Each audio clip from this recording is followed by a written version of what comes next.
Sabe, isso é tão fácil de perceber isso. Isso é tão fácil de perceber isso. Isso é tão fácil de perceber. Olha para uma nação, olha para um país. Olha para um país. A capital do país não tem recursos como o lugar desprezível daquele país. A capital de um país tem edifícios, tem o luxo. Maior luxo de um país está na capital, mas maiores riquezas não estão na capital.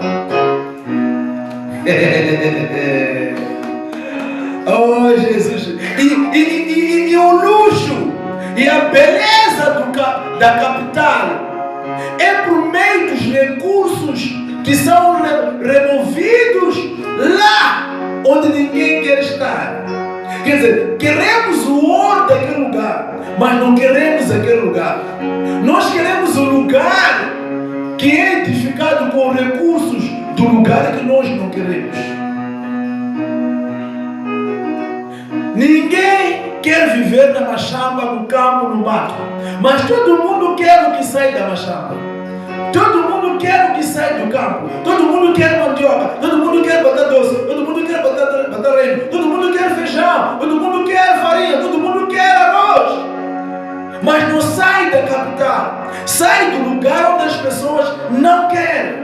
Então Deus, quando você ora, a resposta aos teus problemas, Deus coloca na pessoa que você não quer.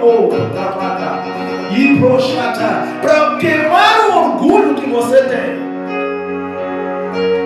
Deus não abençoa orgulhosos.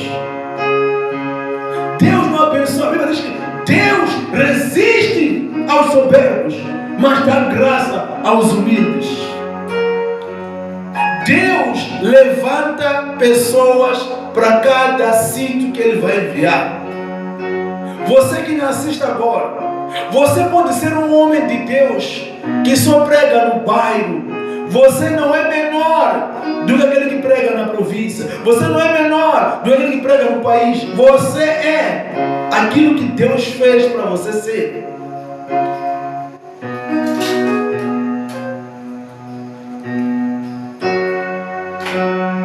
Você é. Então, você é a resposta de Deus para aquele bairro. Você é a resposta de Deus para aquela sociedade.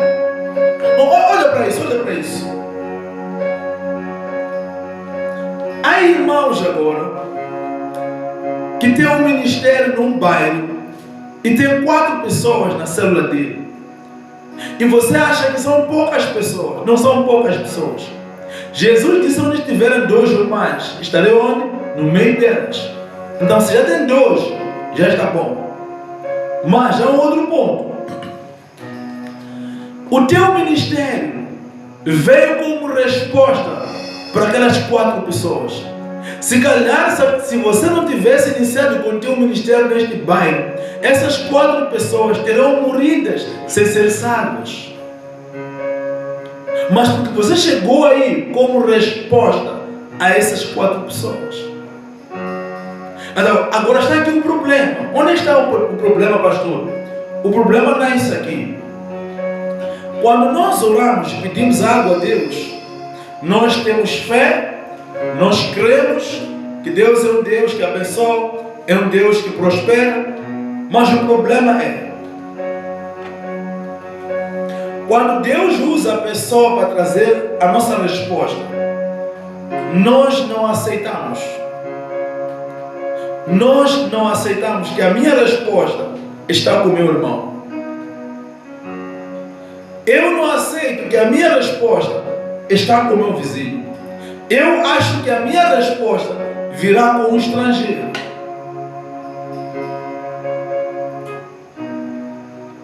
Eu acho que a minha resposta virá com um estrangeiro. Há uma coisa que está acontecendo no corpo de Cristo hoje, que é muito bom, é muito importante, cada um de nós, como servo de Deus, como filho de Deus, que fomos chamados, compreendamos e estamos aqui a ensinar agora. A Bíblia no livro de Efésios, acho que isso é Efésios 4:11. Vamos para lá para ver uma coisa. Vamos para lá. Efésios 4:11. Efésios 4:11.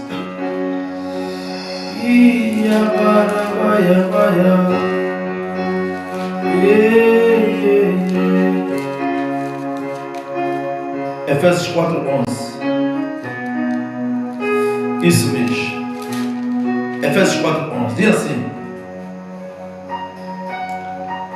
E ele mesmo deu uns para apóstolos, outros para profetas, outros para evangelistas e outros para pastores e doutores. Olha o objetivo de Jesus quando deu esses 5 ministérios, ou esses 5 dons ministeriais. Está no versículo 12. Querendo o aperfeiçoamento dos santos, para a obra do ministério, para a edificação do corpo de Cristo. Então Jesus distribuiu dons aos homens, querendo o aperfeiçoamento dos santos. Então quando Jesus distribuiu dons aos homens, ele tinha um objetivo com esse dom que estava a distribuir aos homens. Mas a minha pergunta hoje, para o irmão que me assiste agora: será que Jesus está a alcançar o seu objetivo com os dons que ele usou, ou os dons que ele distribuiu para cada um de nós? A Bíblia diz que ele distribuiu esses dons, ele deu esses dons aos homens, querendo o aperfeiçoamento. Será que o objetivo de Jesus em distribuir esses dons, que é o aperfeiçoamento dos santos, está acontecendo? Eu vejo que não está acontecendo isso. Nós usamos os dons de Deus que Ele derramou a cada um de nós, para cada um disputar. Cada um, ao pegar o telemóvel, câmeras para fazer live, e procurar combater o outro homem de Deus, e querer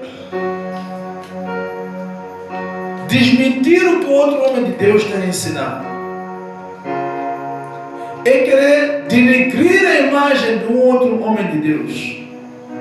Veja o seguinte: os nossos crentes hoje, que não são nossos, são do Senhor, mas são aqueles que estão debaixo de uma certa cobertura do ministério, quando pegam telemóveis para escrever algumas coisas nas redes sociais, eles só fazem piadas, fazem gozo dos outros homens de Deus. E eu, como líder espiritual deles, o que eu tenho a ensinar a eles, sempre que eu vejo coisas negativas do gênero, que eles já não escreveram, não postar contra os outros homens de Deus, porque eu sou o líder deles, eu tenho que saber, aprender a repreender os meus filhos, porque no corpo de Cristo não há competição, no corpo de Cristo não há brigas, no corpo de Cristo há complementação. É isso que tem que existir no corpo de Cristo. Então eu quero neste momento apelar aos homens de Deus. Vocês têm redes sociais, vocês sabem, vocês conhecem vossos filhos. Quando um homem de Deus está a ministrar, se alguma coisa você não entendeu, não critique o que você não entendeu. E mesmo aquilo que você entendeu, não critique. Ensine-o. Ensine-o para que ele se posicione nos seus ensinamentos. Então, olhe para isso. Se você vê que o teu filho na fé, o teu filho espiritual, se tornou um blogueiro nas redes sociais, chame-o e repreenda-o e diga: filho, eu não te ensinei isso. Essa educação você herdou de onde? Porque eu que sou teu pai, nunca saí na televisão, nem nas redes sociais, a debater com pessoas, a discutir com pessoas, a criticar pessoas. Eu fui chamado no meu ministério pastoral, eu fui chamado no meu ministério profético, eu fui chamado no meu ministério evangelístico, ou profeta, ou apostólico. Não estou aqui para criticar as pessoas. Ainda não chegou o dia de eu me tornar juiz com Deus. Mas a Bíblia diz que naquele dia nós julgaremos o mundo. Naquele dia, não hoje. Agora, a Bíblia nos aconselha: examinai as Escrituras e não creeis em todos os espíritos. Você está livre de não crer, porque a Bíblia já é bem clara: aquele que crê e for batizado será salvo, mas aquele que não crê está condenado. Não será, está condenado, porque todos pecaram e destruídos da glória de Deus estão. Então os que não crêem não serão condenados. Os que não creem já estão condenados. Eu estava condenado. No dia que eu criei, parei de ser condenado. Então todos aqueles que não têm Jesus já estão condenados. Então devem crer nele para deixar de ser o que? Condenados. Então isso é muito importante nós carregarmos isso conosco. Isso é muito importante nós retermos no nosso coração, gravarmos isso no nosso coração, que nós, como filhos de Deus, nós não fomos chamados para a luta, nós não fomos chamados para a discussão, nós fomos chamados para a edificação. Jesus, quando distribuiu dons, não distribuía para brigas. Deixa eu só trazer uma coisa para si, meu irmão que me assiste agora. Vamos recuar os tempos. Imagine que todos os homens da Bíblia Sagrada estivessem agora vivos, estivessem no mundo a ministrar a palavra de Deus. Na igreja onde Moisés seria colocado como líder, Moisés ia usar o cajado para operar milagres, porque por meio do cajado que eles operavam milagres. Então Moisés ia usar o cajado no seu ministério para tocar as pessoas por meio do seu cajado. Veja o ministério de Elias. O que Elias ia usar? Ia usar um manto. Ia usar um manto. Elias ia tirar o casaco e tocar em todo mundo na célula, na igreja, e aí o milagre ia acontecer. No ministério de Pedro, Pedro ia usar a sua sombra. Imagine Moisés na Pula, Elias em Niassa, Pedro em Pemba. Estariam a operar milagres de formas diferentes. Um em Pemba com cajado, com vara. Outro em Nampula com casaco. O outro em Pemba com a sombra. O outro na Zambésia, Paulo com lenços e aventais.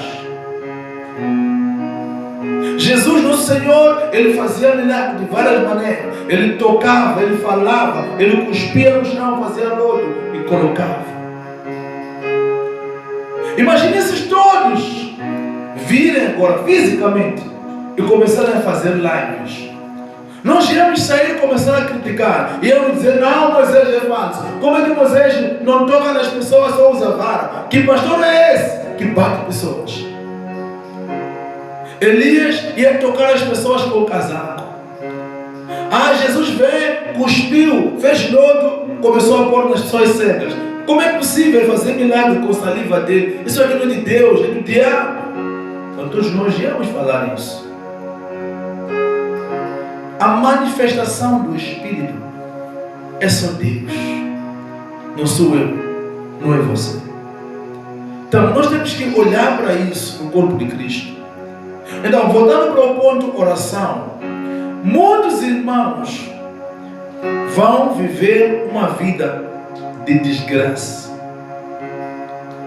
Por quê? Não porque não tem Deus, porque não aceitam aqueles que Deus envia como a resposta às suas orações. Olha para o povo de Israel naquela época. O choro, o clamor daquele povo chegou a Deus. E Deus disse a Moisés: ouvi o choro do meu povo, ouvi o clamor do meu povo, ouvi o choro do meu povo, ouvi o clamor do meu povo. E Moisés é enviado. Mas quando Moisés é enviado, Moisés não é recebido.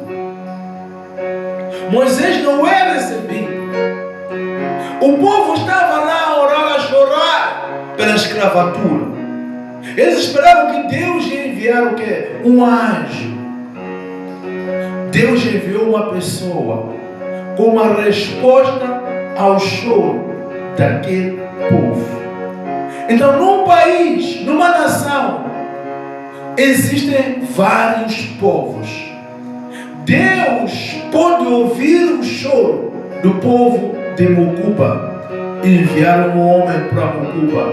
Deus pode ouvir o choro do povo de Quelimane e enviar um homem como a resposta àquele povo de Quelimane. Deus pode ouvir o choro do povo de Pebane, de Magaja, de Gilé, de Chile e enviar um homem como a resposta à inquietação, ao choro daquele povo. Mas Deus não vai enviar um estrangeiro. Deus vai levantar dentre um dos vossos irmãos. Deus vai enviar um. Deus vai levantar um. Deus pode me enviar agora para Xinde. Eu sair daqui de Mocuba, onde eu estou agora, e ir para Xinde. Mas lá em Xinde, lá, o que eu vou fazer? Eu vou cumprir uma missão que Deus me deu. Qual? De ir levantar. Não sou eu a levantar, é Deus a levantar. Só que Deus está a usar como instrumento. Mas não sou eu, é Deus. Eu chego no Xinde e levanto o irmão como obreiro, e levanto o irmão como missionário, e levanto o irmão como pastor. Mas não sou eu a levantar, é Deus. E mais tarde aquele irmão começa a pregar o evangelho naquela nação. Deus me enviou. Não foi porque eu quis. Eu fui um instrumento enviado por Deus. Então eu sou uma enxada, eu sou uma katana, eu sou um garfo, eu sou uma faca. Eu não posso me orgulhar, porque eu não ia fazer nada sem Deus me pegar. Então Deus me pegou e me usou para fazer o trabalho que eu fiz. Levantei aquele irmão. Veja agora, aquele irmão em Xinde, quando já é levantado, começa a pregar o evangelho em Xinde, começa a pregar o evangelho em Gilé. O que vai acontecer com os irmãos lá? Nós conhecemos isso.